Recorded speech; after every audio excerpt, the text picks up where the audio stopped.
Salam sejahtera, saudara kekasih Tuhan. Kembali kita akan merenungkan firman Tuhan yang saya beri judul Penciptaan Manusia.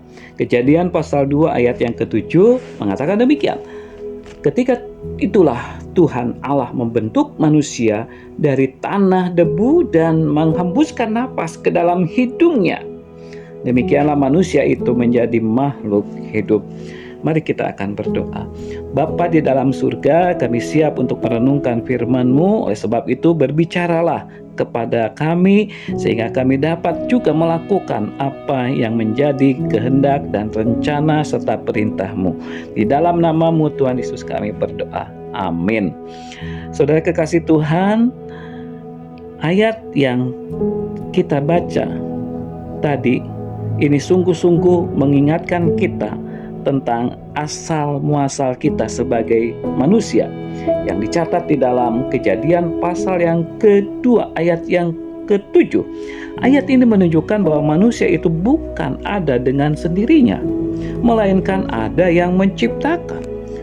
Tuhan Allah menciptakan manusia dari semula yang belum ada menjadi ada. Makhluk yang hidup berarti makhluk yang bernapas karena hembusan roh Allah. Jadi Kejadian pasal 2 ayat yang ke-7 menyatakan dengan jelas bahwa manusia dengan cara yang khusus menjadi makhluk yang hidup. Manusia mendapat perhatian khusus dari Allah. Karena apa? Karena napas hidupnya secara langsung dihembuskan Allah ke dalam hidungnya. Sekalipun dalam penciptaan itu menunjukkan perbedaan yang ada di antara Allah dan manusia. Namun penciptaan itu menunjukkan tentang kasih Allah kepada manusia.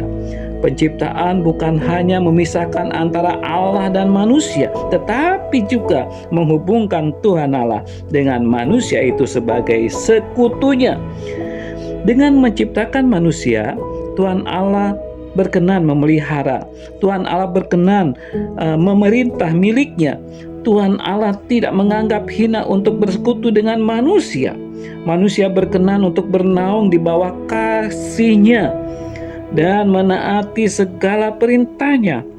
Jadi saudara kekasih Tuhan, jelaslah bahwa manusia diciptakan berdasarkan rencana Tuhan Allah dan kepadanya diberi suatu kesempatan untuk bersekutu dengan Dia.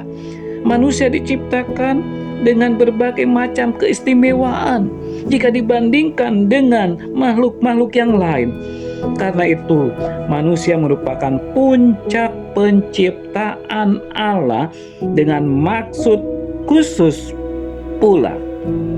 Jadi saudara-saudara yang dikasihi Tuhan, sepatutnya lah kita sebagai manusia, kita bersyukur kepada Allah, Sang Pencipta kita. Karena apa?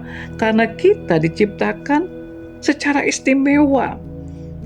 Oleh sebab itu, marilah kita senantiasa bersyukur kepada Tuhan Allah yang senantiasa memberi yang terbaik kepada kita, yaitu saudara dan saya. Pertanyaannya, apakah balasan yang dapat kita lakukan kepada Dia, Sang Pencipta kita, selain hidup benar dan percaya dan menyerahkan segala sesuatunya kepada Dia, Sang Pemilik kita, Sang Pencipta kita? Mari kita akan berdoa. Terima kasih Tuhan untuk firman-Mu, dan biarlah firman Tuhan saat ini membuat kami bersyukur oleh karena kami diciptakan oleh Engkau. Beda dengan ciptaan-ciptaan makhluk yang lain. Oleh sebab itu, biarlah kami mau mengisi kehidupan kami dengan hidup seturut dan sekehendak dengan Engkau. Inilah Tuhan doa kami. Di dalam nama-Mu Tuhan kami Yesus Kristus kami berdoa. Amin. Terima kasih, Tuhan memberkati kita semuanya.